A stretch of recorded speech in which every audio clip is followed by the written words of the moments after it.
ομάδα του Άρη φέτος έχει αλλάξει εντελώς τους στόχους της σε σχέση με τα προηγούμενα χρόνια. Υπάρχει μια ριζική ανανέωση στο εμψυχολικό της ομάδας.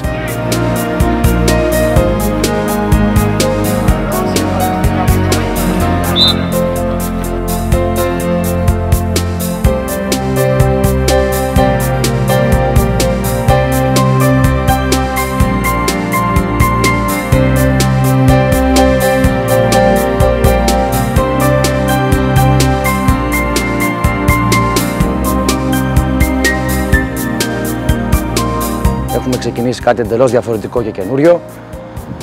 Το εμψυχολικό όσο αφορά τους αθλητές σε μεγάλο ποσοστό, κατά 70% είναι εντελώς διαφορετικό από πέρσι και η προσπάθεια μας που κάνουμε είναι να προωθήσουμε όσο γίνεται τα παιδιά των ακαδημιών, των υποδομών μας για να μπορέσουμε να έχουμε περισσότερους γηγενείς αθλητές στην ομάδα.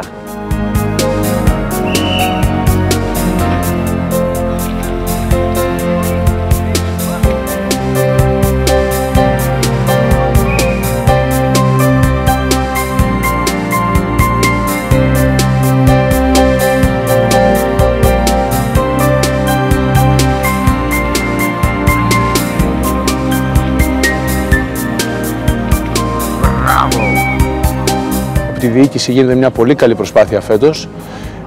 Έχουμε μεγάλη βοήθεια, με ενδιαφέρον πολύ και για την πρώτη ομάδα και για τις ακαδημίες.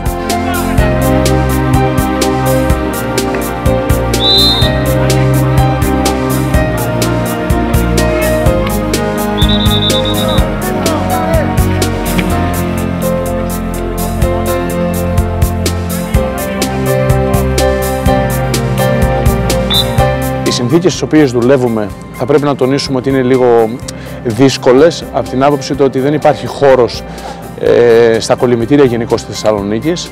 Αντιμετωπίζουμε πρόβλημα χώρου.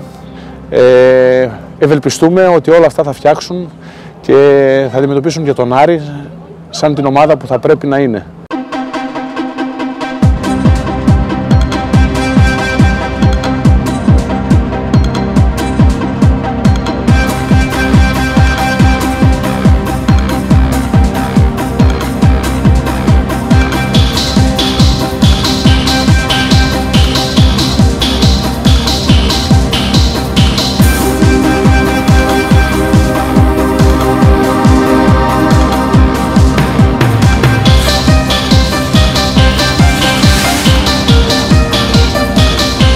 Όσον αφορά τον άμεσο στόχο της αντρικής ομάδας, είναι όσο το δυνατόν να έχουμε μια καλύτερη παρουσία στο πρωτάθλημα της Β' Εθνικής που ξεκινά σε 20 μέρες και να έρθει το καλύτερο δυνατό.